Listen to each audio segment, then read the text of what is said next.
आप सब लोगों को मेरा नमस्कार, सत श्री अकाल, सबको मेरा प्रणाम। आज से 5 साल पहले पंजाब के लोगों ने बड़ी उम्मीद करके कांग्रेस पार्टी की सरकार बनाई थी, लेकिन आज कुछ सरकार नाम का कुछ दिखाई नहीं दे रहा। इन लोगों ने सरकार का तमाशा बना दिया है। सत्ता की गंदी लड़ाई चल रही है। हर उनका नेता सीएम बनना चाह रहा है। आपस में इतनी जबरदस्त लड़ाई चल रही है कि सरकार बिल्कुल गायब है। लोगों को समझ नहीं आ रहा कि हम अपनी समस्याएं लेके किसके पास जाएं। तो एक तरफ जहां सत्ता की गंदी लड़ाई चल रही है, दूसरी पार्टियों में भ्रष्टाचार और सत्ता का गंदा नाच चल रहा है। दूसरी तरफ वहीं एक आम आदमी पार्टी है जो पंजाब के विकास और पंजाबियों की तरक्की के लिए दिन रात प्लानिंग कर रही है। अब सब लोग कह रहे हैं और पूरा पंजाब तैयार है कि चुनाव के बाद आम आदमी पार्टी की सरकार पंजाब में बनेगी। सरकार बनने के बाद हम क्या करेंगे, इसकी पूरी प्लानिंग हम लोग कर रहे हैं। अभी थोड़े दिन पहले मैं आपके बीच में आया था। हमने कहा कि हम 300 यूनिट बिजली मुफ्त करेंगे। दिल्ली में करके दिखाई है, झूठ नहीं बोलते। हमने कहा हम 24 घंटे बिजली देंगे, दिल्ली में करके दिखाया है, हम झूठ नहीं बोलते। हमने कहा हम किसानों की बिजली माफ करेंगे, हमने कहा हम पुराने बिल माफ करेंगे। कल मेरी व्यापारियों के साथ मीटिंग हुई। व्यापारियों के साथ मिलकर हम लोगों ने पंजाब के लिए खाका तैयार किया। आज एक बहुत बड़ी और बहुत जरूरी गारंटी देने के लिए मैं आया हूं। वो है स्वास्थ्य की गारंटी, स्वास्थ्य सेवाओं की गारंटी, हेल्थ की गारंटी, अस्पतालों की गारंटी। आज पंजाब के अंदर इतना बुरा हाल है, अगर आप बीमार पड़ जाओ और सरकारी अस्पताल में चले जाओ, पीजीआई छोड़ के सरकारी अस्पताल, प्राइमरी हेल्थ सेंटर में चले जाओ, कम्युनिटी हेल्थ सेंटर में चले जाओ, आप बिल्कुल इलाज नहीं मिलेगा आपको। तो आपको मजबूरी में प्राइवेट में जाना पड़ता है। जिसके पास भी बेचारे के पास 2 पैसे हैं वो प्राइवेट में जाता है, और जब प्राइवेट में जाता है वहां पे बुरी तरह से लूट मची हुई है प्राइवेट अस्पतालों के अंदर। सरकारी अस्पताल में जाओ, वहां ना डॉक्टर मिलेगा, ना नर्स मिलेगी, ना दवाइयां मिलेगी, ना मशीनें काम कर रही हैं, दवाइयों की खिड़की खुलती नहीं है। आज से 7 साल पहले जब हमने दिल्ली में सरकार संभाली थी, दिल्ली में भी यही हाल था। सरकारी अस्पतालों का बहुत बुरा हाल था। सरकारी अस्पतालों में बहुत बुरा इलाज था। 5 साल 7 साल के अंदर हमने दिल्ली के पूरे अस्पतालों, सरकारी अस्पतालों की दशा बदली है। आज पंजाब के लोगों को, उनके परिवार के सदस्यों के स्वास्थ्य के लिए मैं 6 गारंटी दे रहा हूं। 6 गारंटी। पहली गारंटी, पंजाब के हर बंदे को मुफ्त और अच्छा इलाज मुहैया कराया जाएगा। ये मेरी गारंटी है, ये मेरा वादा है। मैंने 2 बातें कही हैं, मुफ्त और अच्छा। अगर मुफ्त कहो तो लोगों को लगता है कि मुफ्त चीज तो बेकार होती है। हमारा ये मानना है कि भगवान ने जितनी मुफ्त चीजें दी है वो सारी हवा मुफ्त दी है, हवा के बिना आप 1 मिनट नहीं रह सकते। हमारा मानना है कि जो मुफ्त चीजें हैं वो बहुत अच्छी होती हैं और उनको अच्छा करके दिखाएंगे हम। तो मुफ्त और अच्छा इलाज ऐसा कि आप प्राइवेट अस्पताल की तर्ज पे आपको इलाज मिलेगा। दूसरी गारंटी, सारी दवाइयां, सारे टेस्ट, सारा इलाज, सारा ऑपरेशन, सब कुछ मुफ्त होगा। दिल्ली में करके दिखाया। दिल्ली में अच्छा इलाज भी दे रहे हैं, मुफ्त इलाज भी दे रहे हैं। और आप सरकारी अस्पताल में चले जाओ, महंगी से महंगी दवाई अगर कोई इंजेक्शन आपका 10,000 रुपए का भी आता है, मुफ्त मिलता है आपको दिल्ली के सरकारी अस्पताल के अंदर। आज पंजाब के अंदर अगर आप किसी सरकारी अस्पताल में जाओ, दवाइयां मिलती हैं? नहीं मिलती। डॉक्टर एक पर्ची पे लिख देता है, कहते हैं बाहर से ले लेना दवाई। दवाइयों की खिड़की खुलती नहीं है। आम आदमी पार्टी की सरकार बनने के बाद हर सरकारी अस्पताल के अंदर सारी दवाइयां मिलेंगी, दवाइयों की खिड़की खुलेगी। हम इंश्योर करेंगे कि सारी दवाइयां मिलनी चाहिए। आज पंजाब के सरकारी अस्पतालों के अंदर कोई मशीन काम नहीं करती, एक्सरे की मशीन काम नहीं करती, या तो मशीनें है ही नहीं, और या मशीनें काम नहीं करती, या मशीनें चलाने वाले नहीं हैं। दिल्ली में भी यही हाल था। आज दिल्ली के अंदर सारी मशीनें हैं, मशीनें काम करती हैं और मशीन चलाने वाले भी हैं। पंजाब के भी सारे अस्पतालों के अंदर दवाइयां भी फ्री मिलेंगी, सारी मशीनें भी चालू होंगी। मशीनें होंगी और मशीनें चालू होंगी। अगर किसी का 10 लाख का, 15 लाख का, 20 लाख का भी ऑपरेशन है, सरकारी अस्पताल के अंदर वो फ्री किया जाएगा। भगवान ना करे आपके घर में कोई बीमार हो, लेकिन अगर आपके घर में कोई बीमार होता है तो अब उसके इलाज के खर्चे की आपको चिंता करने की जरूरत नहीं है। उसके अच्छे इलाज की अब आपको पंजाब में चिंता करने की जरूरत नहीं पड़ेगी। अभी बहुत सारे लोग पंजाब से दिल्ली जाते हैं इलाज कराने के लिए, उनका भी इलाज मुफ्त होता है दिल्ली के अंदर। लेकिन अब आपको पंजाब से दिल्ली जाने की जरूरत नहीं पड़ेगी, पंजाब के अंदर आपका अच्छा इलाज होगा। यह हमारी दूसरी गारंटी है। तीसरी गारंटी, हर पंजाब के व्यक्ति को एक हेल्थ कार्ड जारी किया जाएगा। उस हेल्थ कार्ड के अंदर उसकी सारी जानकारी होगी, उसका एक्सरे, उसकी MRI रिपोर्ट, उसको इतनी सारी रिपोर्ट लेके घूमने की जरूरत नहीं है, सारी कंप्यूटर पे होगी। वो बस अपना एक हेल्थ कार्ड लेके, हर आदमी, आपके परिवार में एक बच्चा है उसका अलग हेल्थ कार्ड होगा, आपका माँ है उसका अलग हेल्थ कार्ड होगा, पिताजी का अलग हेल्थ, हर एक बंदे को एक हेल्थ कार्ड जारी किया जाएगा।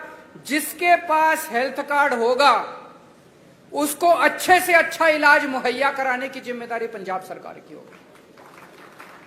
और सबसे शानदार, पूरे कंप्यूटराइज करेंगे सारे सिस्टम को जैसे दिल्ली के अंदर कर रहे हैं, और उसके अंदर आपका हेल्थ कार्ड, आपका सारा डेटा कंप्यूटर पे होगा। चौथी चीज, दिल्ली में हमने मोहल्ला क्लिनिक खोले हैं। मोहल्ला क्लिनिक की चर्चा पूरी दुनिया के अंदर हो रही है। स्वीडन के मुख्यमंत्री हमारा मोहल्ला क्लिनिक देखने के लिए आए। यूनाइटेड नेशंस के सेक्रेटरी जनरल हमारा मोहल्ला क्लिनिक देखने आए। उस किस्म का मोहल्ला क्लिनिक अब पंजाब के हर पिंड में खोला जाएगा, पिंड क्लिनिक बनाया जाएगा। शहरों में हर वार्ड के अंदर एक अलग क्लिनिक बनाया जाएगा। 16,000 मोहल्ला क्लिनिक, पिंड क्लिनिक और वार्ड क्लिनिक, 16,000 क्लिनिक खोले जाएंगे पंजाब के अंदर। इस क्लिनिक में क्या होता है, मान लीजिए आपको खांसी हो गई, जुकाम हो गई, थोड़ा बुखार हो गया, तो आपको पीजीआई जाने की जरूरत नहीं है, प्राइमरी हेल्थ सेंटर खुलते नहीं है। मोहल्ला क्लिनिक के अंदर आपको ये सारी रोजमर्रा की बीमारियों का इलाज, वहां पे आपके पिंड में मोहल्ला क्लिनिक होगा, वहां चले जाओ, वहां पे आपको इलाज मिलेगा। पांचवी गारंटी, जितने सरकारी अस्पताल हैं बड़े बड़े पंजाब के अंदर, उन सारे अस्पतालों को ठीक किया जाएगा। दिल्ली में भी अस्पतालों की बुरी हालत थी, सारे अस्पताल हमने एयर कंडीशन कर दिया। आप जाके देखो, अब दिल्ली सरकार के अस्पताल सेंट्रली एयर कंडीशन है, प्राइवेट अस्पतालों की तरह शानदार। ऐसे ही पंजाब के सारे बड़े सरकारी अस्पतालों को शानदार बनाया जाएगा, अच्छा बनाया जाएगा। वहां दवाइयां मिलेगी, वहां टेस्ट होंगे, वहां सारी मशीनें काम करेंगी और बड़े स्तर के ऊपर नए सरकारी अस्पताल खोले जाएंगे पंजाब के अंदर। और छठी और आखिरी गारंटी, दिल्ली में हमने योजना चालू की है, अगर किसी का एक्सीडेंट हो जाए, हमने ऐलान किया है कि अगर किसी का रोड पे एक्सीडेंट हो जाए, जो उसको देखे उसको अस्पताल में एडमिट करा दो, चाहे बगल में जितना भी बड़े से बड़ा अस्पताल है, महंगे से महंगा अस्पताल है, आदमी की जान बचाना जरूरी है, उसमें जाके उसको एडमिट करा दो, उसका सारा खर्चा दिल्ली सरकार देती है।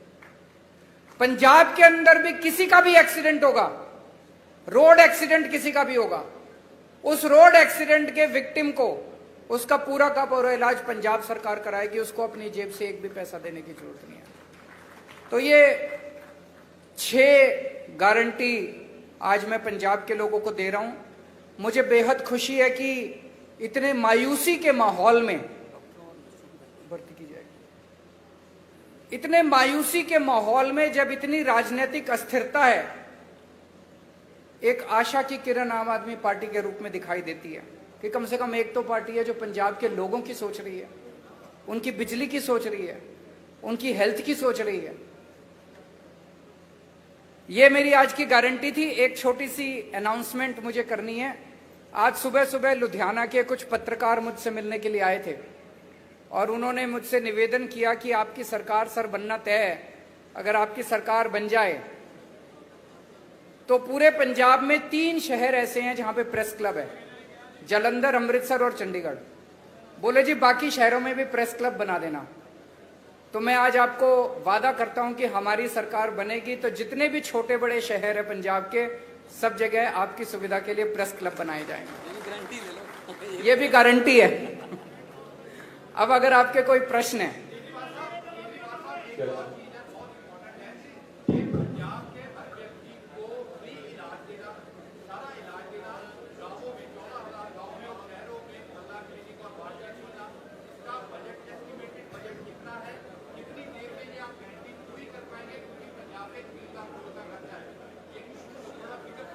मैं आपको एक, इन्होंने बड़ा अच्छा प्रश्न पूछा है, 1 मिनट सुन लीजिए जरा। इन्होंने पूछा है जी पैसा कहां से आएगा। मैं आपको एक छोटा उदाहरण देता हूं, उदाहरण से आपको समझ आ जाएगा। जब हमारी दिल्ली में सरकार बनी थी पहली बार, मैं बता दूंगा आपको, सुनिए तो सही। जब हमारी सरकार बनी थी, हमने अपने मैनिफेस्टो में पहली बार नहीं डाला था कि हम फ्री करेंगे, इलाज फ्री करेंगे। हमने एक फ्लाईओवर बनाया, वजीरपुर फ्लाईओवर। वजीरपुर फ्लाईओवर बनना था 300 करोड़ का और बन गया 150 करोड़ का। वो 150 करोड़ बच गए एक फ्लाईओवर में। फिर मैंने कैबिनेट मीटिंग बुलाई। कैबिनेट मीटिंग में हमने तय किया भाई ये 150 करोड़ रुपया बच गया, इसका क्या करें। तो हमने कहा भाई एस्टीमेट बनाओ कि अगर हमें अपने लोगों की सारी दवाइयां और इलाज फ्री करना हो तो कितना खर्चा आएगा। तो पता चला, अफसरों ने एस्टीमेट लगाया, पता चला 150 करोड़ आएगा। एक फ्लाईओवर के बनाने की बचत में हमने पूरी दिल्ली का सारी दवाइयां और सारा इलाज मुफ्त कर दिया। मैं आपको ये उदाहरण इसलिए दे रहा हूं, ये जो जनता के काम है ना, इन कामों को करने में ज्यादा पैसा नहीं लगता। पैसा तब लगता है जब रिश्वतखोरी में और भ्रष्टाचार में सारा पैसा लूट लिया जाता है। ये जितना मैंने कहा है, ये सारा करने में कोई बहुत ज्यादा पैसा खर्च नहीं हो। जैसे मोहल्ला क्लिनिक का आप एस्टिमेट बना लो, 20 लाख रुपए का एक मोहल्ला क्लिनिक बनता है, 15,000 बनाएंगे, आप देख लो कितना लगेंगे। दवाइयां और इलाज मुफ्त करने में बहुत कम लगेगा।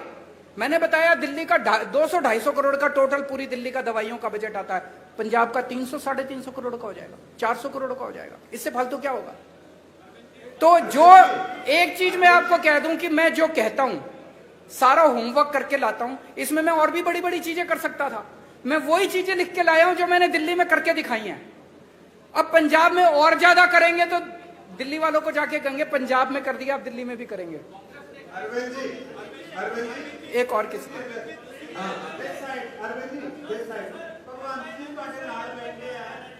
हैं? एक मिनट, वो सीएम फेस पूछ रहे हैं, उनसे बात। कौन है, किस? हाँ,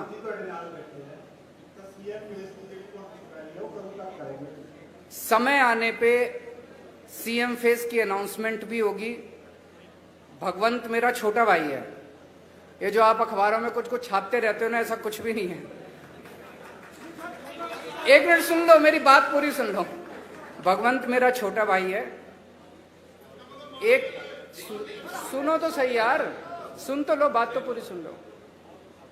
एक टाइम ऐसा था जब ये लाखों रुपए कमाता था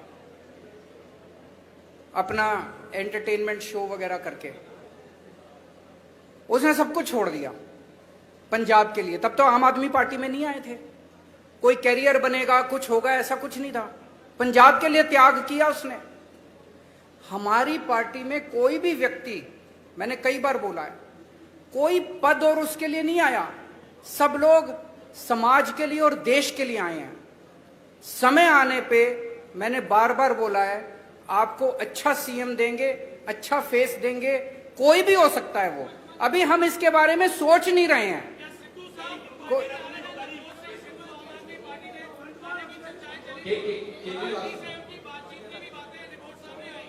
वो मेरे से पूछ रहे हैं क्या सिद्धू साहब पार्टी में आ रहे हैं।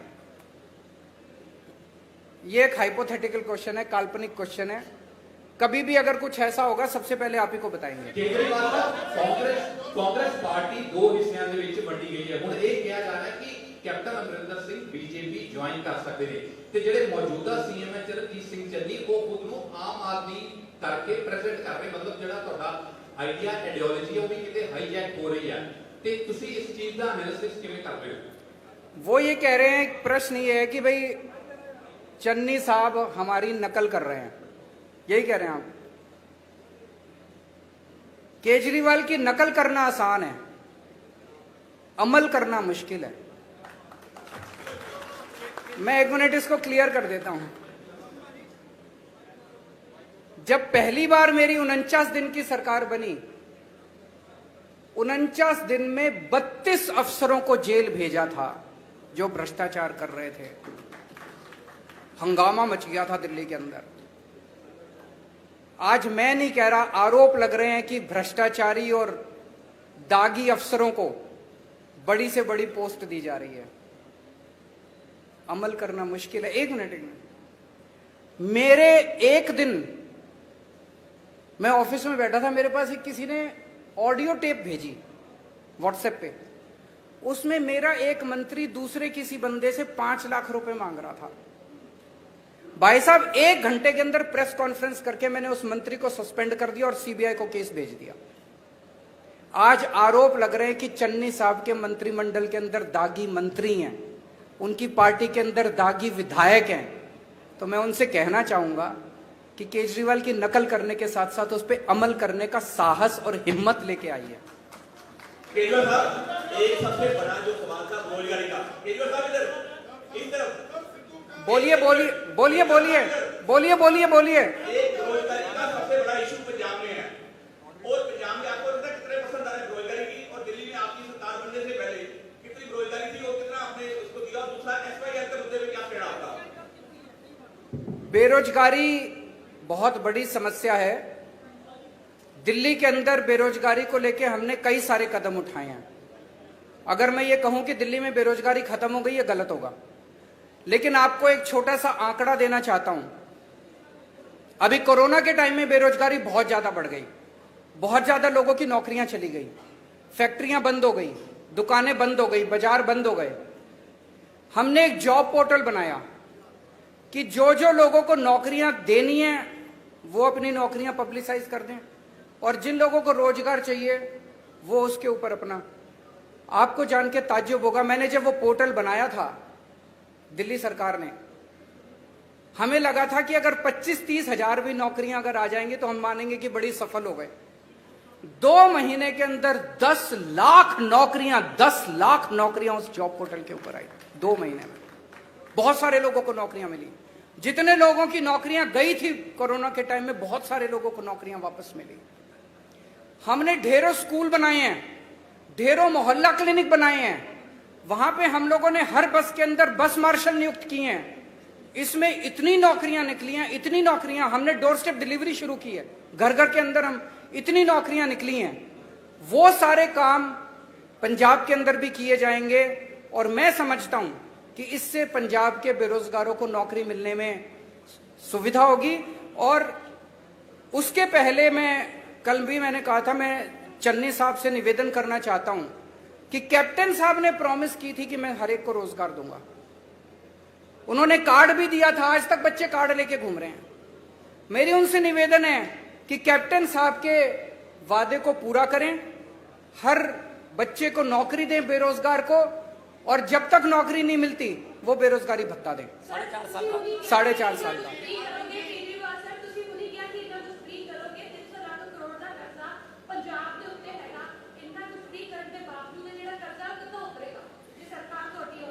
दिल्ली पे भी बहुत कर्जा था। दिल्ली का बजट जब हमारी सरकार बनी घाटे में चल रहा था।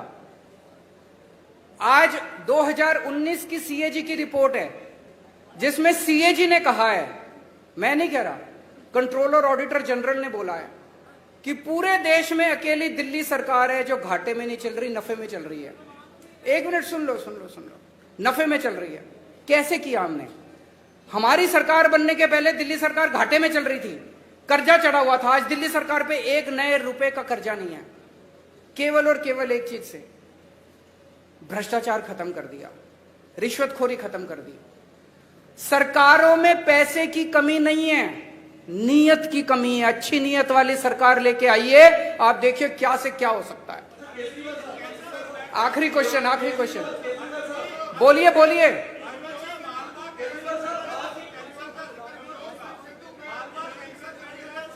मेरे को जिसके पास माइक है वो बोल दीजिए। कोई बोल दो कोई। बोलिए। आपके नेताओं का कहना, विधायकों का कहना है कि पंजाब में किसानों को पराली जलाने के लिए दंडित किया जाना चाहिए, जो कथित तौर पर दिल्ली को प्रदूषण करता है। आपका इसमें स्टैंड क्या है? किसने बोला है? एक मिनट। किसने बोला कि पंजाब के किसानों को दंडित करना चाहिए? बिल्कुल नहीं बोला। आप दिखा दीजिए। एक मिनट। आप ये स्टेटमेंट दिखा दीजिए कि आम आदमी पार्टी के किसी ने बोला मैं राजनीति छोड़ दूंगा। झूठ मत फैलाइए, गलत मत बोलिए।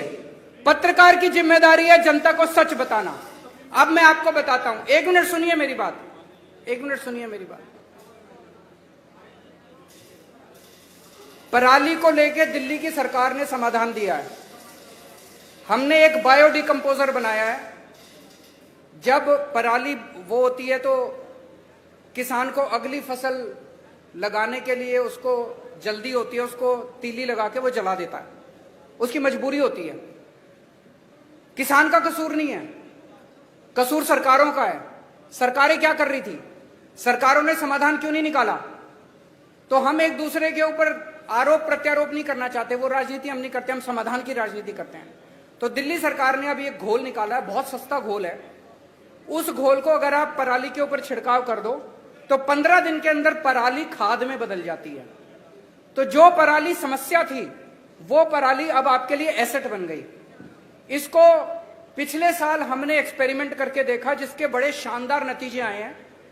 अब उसकी घोल की खूब डिमांड है। दिल्ली सरकार अपने सारे किसानों के यहां उस घोल का छिड़काव फ्री में कर रही है। पंजाब सरकार भी कर सकती है। तो अगर पंजाब के अंदर सरकार बनती है तो वो छिड़काव हम सारे किसानों के खेत में फ्री में करेंगे।